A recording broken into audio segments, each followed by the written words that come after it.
Hi everyone, Big Thinny Hug Tano here, the internet's busiest music nerd, and it's time for a review of the new 6ix9ine mixtape, Day69. This is the debut mixtape or project from New York rapper 6ix9ine or Tekashi 6ix9ine or just simply Tekashi. He has been making an incredible amount of noise in the rap world over the past few years with a gauntlet of viral songs and singles. And one look at this dude should give you a pretty clear idea as to how he's gotten so popular. Because in the SoundCloud scene, in the SoundCloud world, it seems like a lot of the artists on there are in a race to become the loudest, wildest, and quite literally the most colorful rapper. It's almost to the point when I look at some of these rappers and it just reminds me of the old days of nu metal. I especially get that vibe musically off some of Tekashi's older singles like Yokai and Zeta Zero. These tracks account for some of the most insane hip-hop to come out over the past few years. But as Tekashi has grown more popular over the past few years, he's just become harder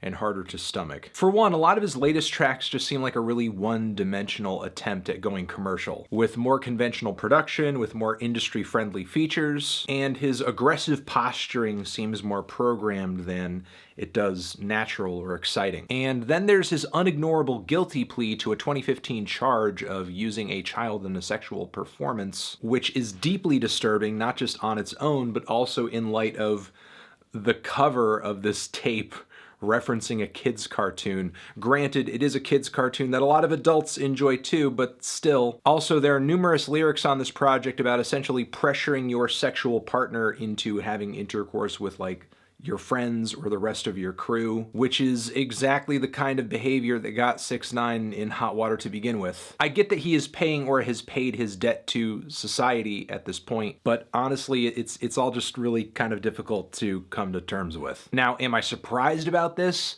Not entirely. I mean, 6ix9ine portrays himself to be an outlaw among outlaws. Also, the repeated calls of SCUMGANG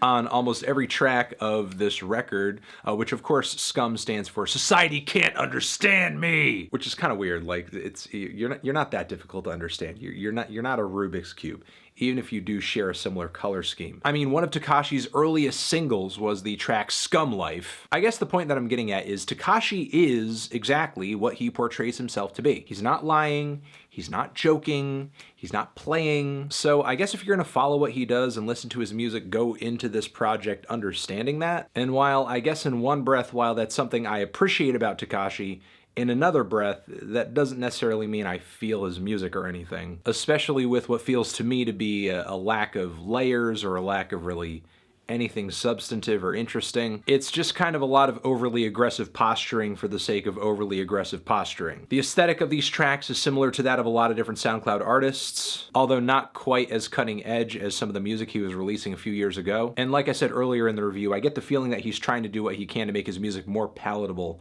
for a more mainstream audience, especially on tracks like Rondo, featuring Tory Lanez, or Kiki with a Boogie with a Hoodie, and Fetty Wap on the hook. As a rapper, Tekashi doesn't really bring too much to the table outside of a lot of yelling. Some of the tracks on here do get pretty murderous and dark though. They also have this loud, repetitive, banging quality to them that kind of reminds me of, like, I don't know, old school crunk music.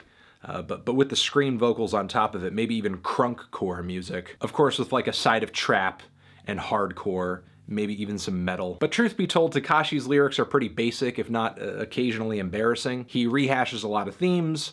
Occasionally he rehashes flows. I mean, he even puts a song on here 2 times because he has another version of it with an offset feature. There is a painfully bad closer on this thing with a super messy mix. Like, none of the instrumentation, none of the sounds on this thing actually complement each other.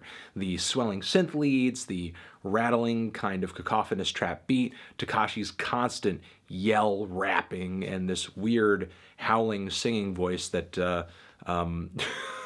just feels so out of place. There are things about Tekashi's music that are slightly compelling and definitely hit you hard and grab your attention, especially if you're just listening to 1 or 2 tracks at a time. But with one track after another on this thing, it gets really tiring with the fact that Tekashi really only has one lane, one sound, one delivery, it actually becomes pretty mind-numbing, even though the runtime of this thing is really short, just like 27 minutes. The production on Day69 is really the project's saving grace, although for SoundCloud rap, for overly aggressive hip-hop right now, it's not that cutting edge. Occasionally it goes super abrasive, distorted, or atmospheric on tracks like 93. The tape has a cool vibe, but it's just way too one note to be entertaining as a whole. Nor do I think Tekashi has the artistic ability to carry an entire project, even if it's just for over 20 minutes. Yeah, it's hype, it's aggressive, it's wild, there's a lot of energy, but it's not really anything I haven't heard done before very recently better by other rappers with catchier lyrics, more versatility, more charisma, and more personality, and a better ear for production too, which occasionally does run kind of bland on this thing, which is kind of saying a lot considering the production is really the best thing about this. I'm feeling a decent 2 strong 3 on this tape.